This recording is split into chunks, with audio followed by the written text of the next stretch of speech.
কেমন আছেন বন্ধুরা? আশা করি সবাই ভালো আছেন। অনেকদিন পরে একটা বই নিয়ে আজকে একটু বলতে আসলাম। বইটির নাম হচ্ছে দু চাকায় দুনিয়া।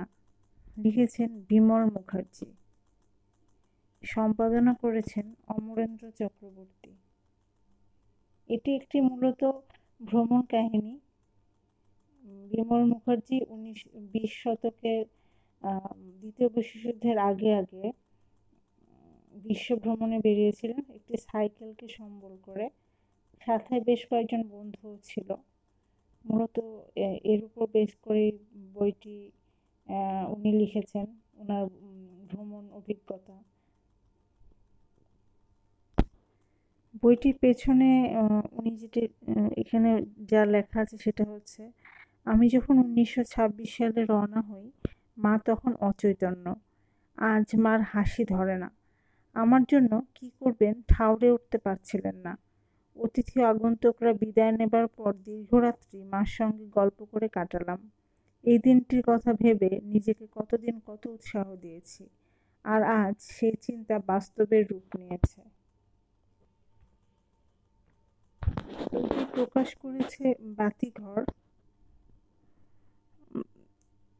এটার প্রথম বাতিঘর সংস্করণ ছিল চৈত্র 1431 এপ্রিল 2024-এ, আর স্বর্ণাক্ষর সংস্করণ ছিল জানুয়ারি 1998-তে।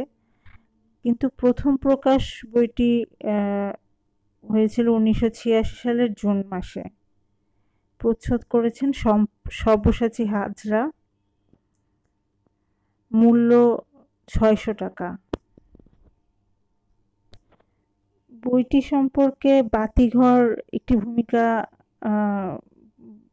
বলেছে, সেটা হচ্ছে, সাইকেলে প্রথম ভারতীয় ভূপর্যটক বিমল মুখার্জি 1926 সাল থেকে 12 বছর ধরে বিশ্ব পরিক্রমা করেছেন।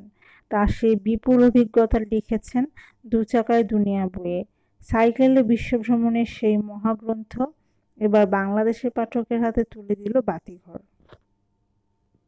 বইটিতে লেখকও কিছু কথা বলেছেন, বইটি সম্পর্কে তার অনুভূতি ব্যক্ত করেছেন।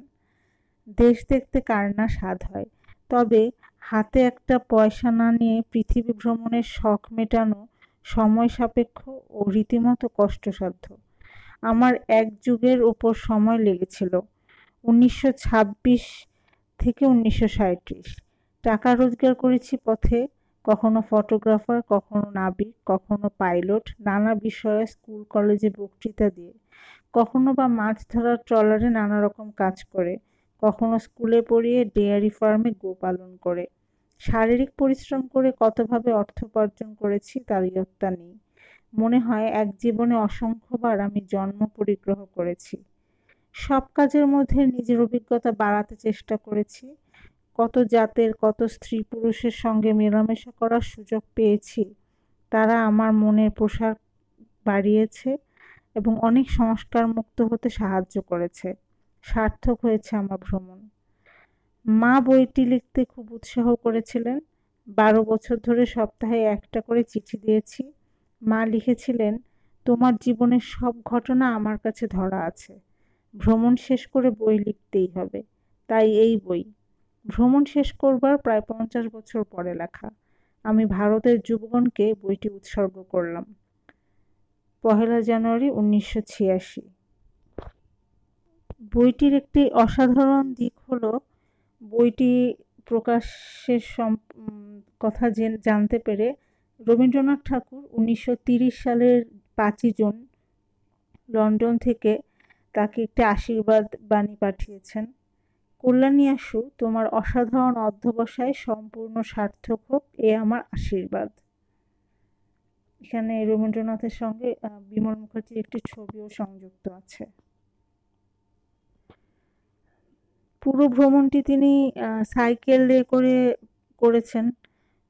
বিশ্বের নানা দেশে গিয়েছেন, ফ্রান্স, আরব, লন্ডন, এছাড়া অন্যান্য নানা দেশে উনি ভ্রমণ করেছেন। সেখানকার জীবনযাত্রা, খাওয়া দাওয়া, সব কিছুই সংস্কৃতি সব কিছুই উনি প্রত্যক্ষ করেছেন। কিছু জায়গায় উনি খুব মজার মজার অভিজ্ঞতারও সম্মুখীন হয়েছেন, সেটাও তিনি এখানে লিপিবদ্ধ করেছেন। আপনারা যদি বইটি পড়েন আশা করি আপনাদের ভালো লাগবে। সবাইকে ধন্যবাদ।